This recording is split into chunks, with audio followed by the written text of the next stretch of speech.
We just had Emmett versus Kader this weekend, and I'm here to give you a little review. Before I start anything, make sure you like, subscribe, turn on your post notifications, drop a comment. I'm going to read all those, respond to you guys, and I appreciate all the love.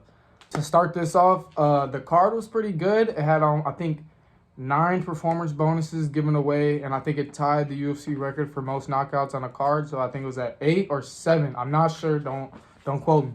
But overall, it was a pretty decent card. The names were not too bad once I kind of look at it. Guys like Kevin Holland and Joaquin Barkley.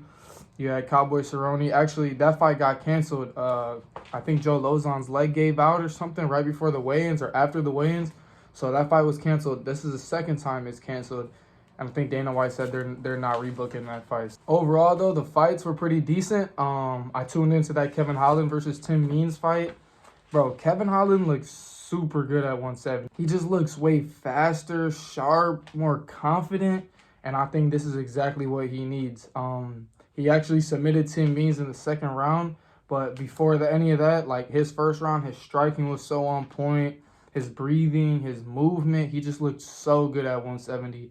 And I'm so ready to see his next fight. The one fight I really was excited to watch, though, was that Calvin Kader versus Josh Emmett fight. They were both coming off wins. Josh Emmett just has that one-punch power, bro. He's got a grenade in his right hand. Ask Michael Johnson. He's put a lot of people to sleep with it, so I was super excited to watch this. These guys are both stand-up bangers. But when we got into the fight, Calvin Kader definitely took a more technical approach because it's hard to brawl with Josh Emmett. Like, I'm telling you, this guy, he throws so hard, and he's not afraid to let loose, even if he's whiffing the punches bad. He throws haymakers. He definitely had a game plan. You could just tell straight up, stay out of the pocket, stay at range, pick him apart. And for the majority of the fight, he looked really well doing it. Obviously, he got caught a couple of times here and there. It did go 5 rounds. But when he did get caught, he didn't look too hurt, and he recuperated very well. Josh Emmett, on the other hand, he was getting tapped up pretty bad. Calvin Kader was working his jab real nice, staying on the edge of Josh Emmett, making him miss. But Josh Emmett actually took the win. The shots that he did land did, according to the judges, do enough damage for him to get the rounds. And honestly, he's a little older, but this should boost him into that top 5. And that top 5 in the featherweight is dangerous.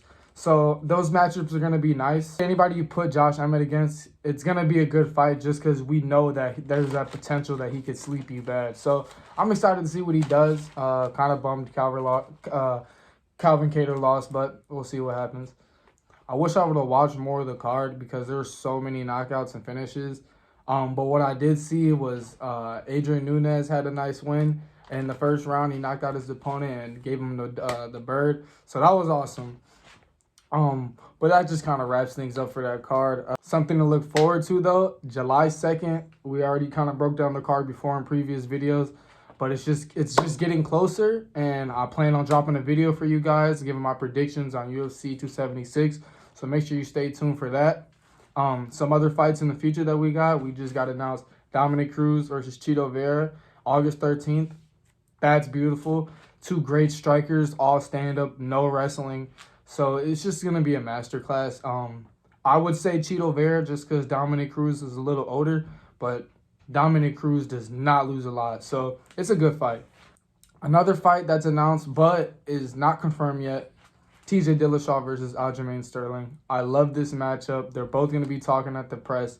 They're both good wrestlers, so they're probably going to leave it into their hands. And I feel like it could honestly go both ways. I would say Aljamain's a little weaker striker than TJ, but Aljamain has improved his game a lot, and I'm super excited to see what he can do for us. Like I said, it's not confirmed. And the reason I say that is because Henry Cejudo is still chirping at Aljamain, and I would like to see that fight too, but we'll see what happens. I think he's leaning more towards TJ just because TJ's been a big name, former champion. So honestly, I'm super excited to see that fight go down. Let me know what you guys think in the comments. And like I said before, we will be dropping a video giving our predictions on UFC 276. Stay tuned for that. Thanks for watching.